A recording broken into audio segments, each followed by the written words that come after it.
Now, one thing that really added to the look of the haunt is just taking some spray paint and graffitiing the heck out of this place. As you can see, this graffiti really adds to the haunt, where it was just plain black walls and it just seemed kind of empty. It really looks like there's a lot going on in here. Another good thing about it is that people come in here and they get kind of confused about where they're supposed to be going.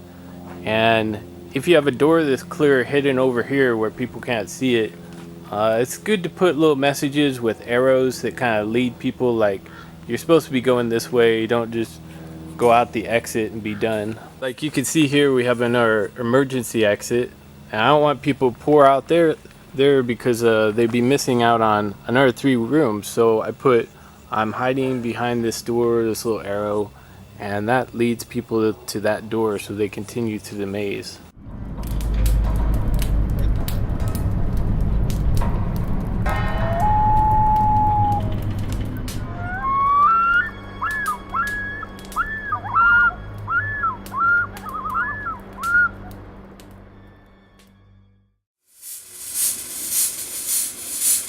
Anything that you buy at the store is really bad stuff, and it's going to have all kinds of extra chemicals in it that don't need to be in there to make fog. And if you're around this stuff for very long at all, your throat's going to get really sore and you're going to start coughing.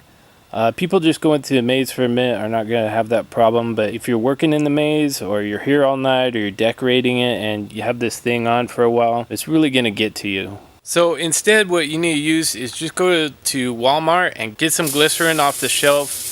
Mix a quarter of glycerin with some water, and it's still not good to breathe that for a long time. It'll still get to you eventually, but it's going to be the easiest stuff on your lungs that you could possibly get.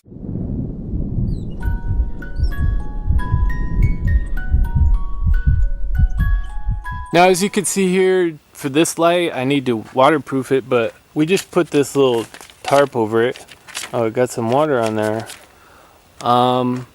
Just to protect that light, because this really isn't an outdoor light. You have to be careful with those. Now, the best lights that you can get are going to be these Gemmy lights that you buy at Walmart. You can get them there for like 15 bucks a piece, which is a lot cheaper than anywhere else. And they have 3 LEDs, and they're very bright and they're very directional, and they're real true red or orange or blue or whatever green color that you're getting. Personally, the red and the green put off the most light. The orange ones don't put off all that much light, but they're a good fill-in every once in a while. And the white ones are like this extreme bluish white light that's just, I don't know. Sometimes you can use them for stuff, but personally I'm not a big fan of the white lights. I have a couple of them that I use which are pretty good, but the red and the green ones are absolutely the best. You can see up there I got some green ones. And as far as these lights are concerned, the more of these the better.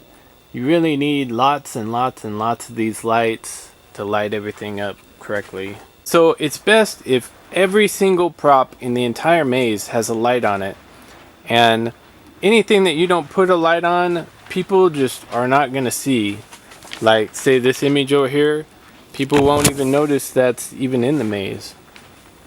So if it's worth putting a prop somewhere, it's worth putting a light on as well. And of course that goes for the graffiti as well. Like every single thing of graffiti should have a light on as well.